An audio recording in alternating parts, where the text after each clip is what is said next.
follow on Nora, because if you basically have this Boehner plan that you say can't get through the Senate, and you've got a Reid plan that the Republicans don't think can get through the Senate or the House, and you're saying we want to compromise, what was the point of giving a primetime address to the nation without an Obama plan and say, neither of these other plans can work? I understand the idea that there is not an Obama plan is like point number one is point number one on the talking points issued by the Republican Party. I get it. No, that's not a talking point. No, show us the plan. Well, it's not a talking point. That's unfair. We have said from the beginning, first of all, the President put forward in detail his principles at George Washington University. Right.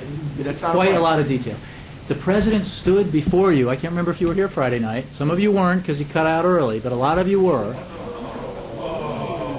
And he put forward in detail, with numbers, what he's willing to do. He then referred from the podium to the fact that White House officials would be briefing in detail what our plan is. Now, the purpose of putting forward a plan on paper, our interest in this has been to get a compromise, to get a deal. It has not been to politically position ourselves, say, with things that appeal to our base, maybe pieces of legislation that we know can't pass, but it'll be greeted warmly by certain constituencies. Our goal, and the reason why the negotiations have been conducted the way they have been conducted, is because we want a result. That's the way the President has, and it is simply not the case. The senior members of the House Republican leadership can open their desk drawer, pull out reams of paper that represent the President's proposals, and his counter-proposals, and his counter-proposals, and his understanding that they need more of this, and that he would like more of that. There is plenty of detail. But even the President gave numbers on Friday night. White House aides were saying last night he was giving this speech to the nation because most Americans were not paying attention until last night. So even if he gave these numbers on Friday night, they have not, the American people were not paying attention Friday night by your own estimation. Well, so why didn't he say last night, here are the 9 things that I support, here are the numbers, here's what I want to do on taxes, and just lay it out and say, call your congressman with this, not with this vague... The point, I mean, the fact is, you address the nation only so often on prime time. The President has been out here with an unbelievable amount of regularity, talking to you, talking to the American people throughout this process. He has put forward in great detail. I mean, if you guys haven't talked about it on the air or put it in your newspapers or online, then you should, because the detail is there. Secondly, he needed to talk to the American people last night because, for a good reason, because they have their own lives to worry about, and they count on Washington, not always to take care of everything, but to take care of the big things, like making sure we don't default on our obligations. And he needed to talk to the American people, to those Americans who haven't been paying close attention, to let them know where this stands and why it's so important and why the risk is there that if Congress doesn't act, and we believe it will, something that has never happened before in our history could happen, and it would be very bad indeed. That's why he had to address the country and why he wanted to explain to them his view that compromise is so necessary. One other quick thing. I think on CBS Radio this morning, Dan Pfeiffer said that if Congress does not act by August 2nd, this could lead to a depression. Is that your position, that we might have a depression in America? You know what? Depression is what I know, what economic experts have said is that, and again, Republican and Democrat, Jim Baker, Ronald Reagan, all sorts have said that a default on our obligations would produce an economic calamity. How you define that obviously depends on how long it lasts and what the ongoing implications of that would be. We don't believe it's come to pass. Economic calamity is plenty scary, and we should not even entertain that. But over the weekend, Democrats are saying there's going to be a Boehner drop if there's no action. Asian markets are going to crash on Sunday. It didn't happen. American markets didn't crash on Monday. Okay. Thankfully, they have not crashed on. I want to move on, but you should go on the air and tell your viewers there's nothing to worry about. That's one approach. Chuck. Jay, why not release the last offer that Boehner made to you? I mean, I said if you don't want to release your own plan, release that plan. If that's the deal, that's the last offer he made, and you guys are willing to go back with a few minor tweaks, release it. Well, it's the last week. Release it. I'm not going to look. We have shown a lot of leg on what we were proposing. Where? From the podium, right here, and from the Roosevelt Room. You could, certainly the Speaker of the House can address, or his people can address, what they were, what their last offer was. They claimed that they Why walked away should from the they table do it? because of the $400 Why billion. not you do it? If they throw it out there, I mean, The you're... president stood here, Chuck, again, I can't remember if you were here, it might have been Kristen, but the president stood here on Friday night and went into great detail. You should look at the transcript.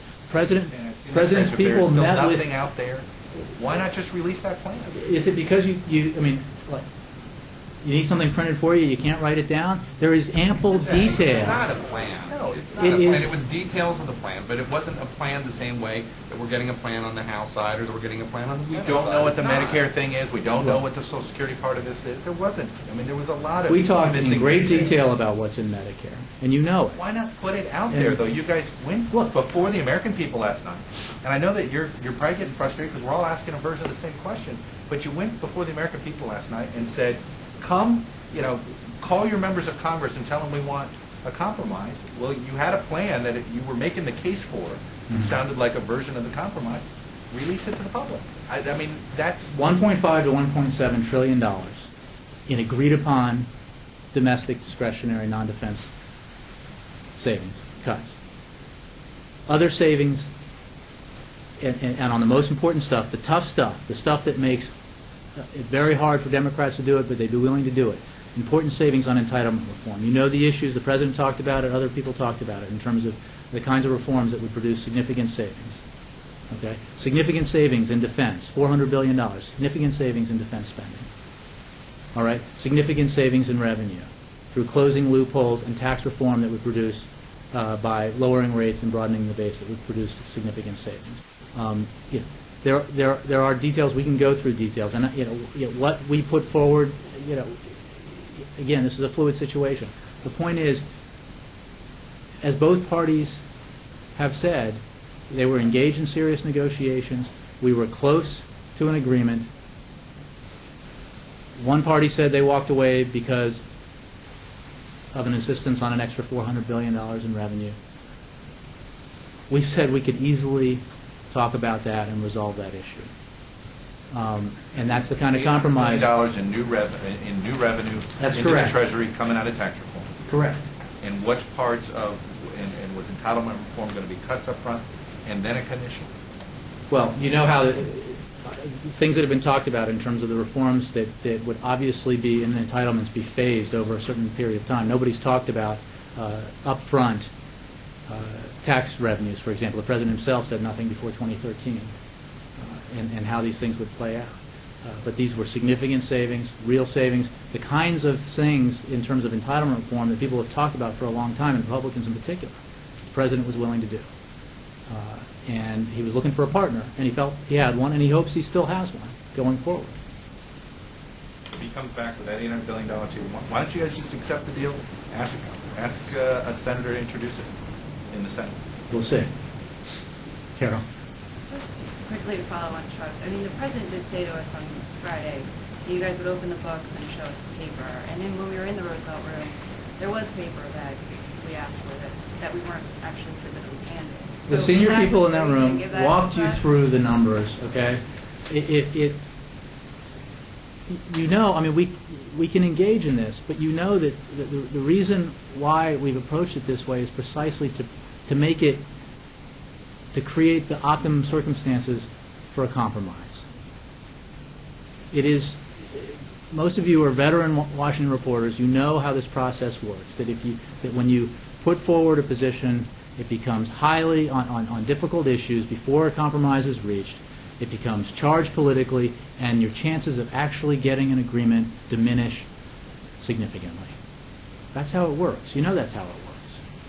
And it's for that you don't. Well, you should. Others do. It is precisely because we wanted and believed and hoped that we could reach a compromise that the negotiations were conducted the way they were, by both sides, by the way.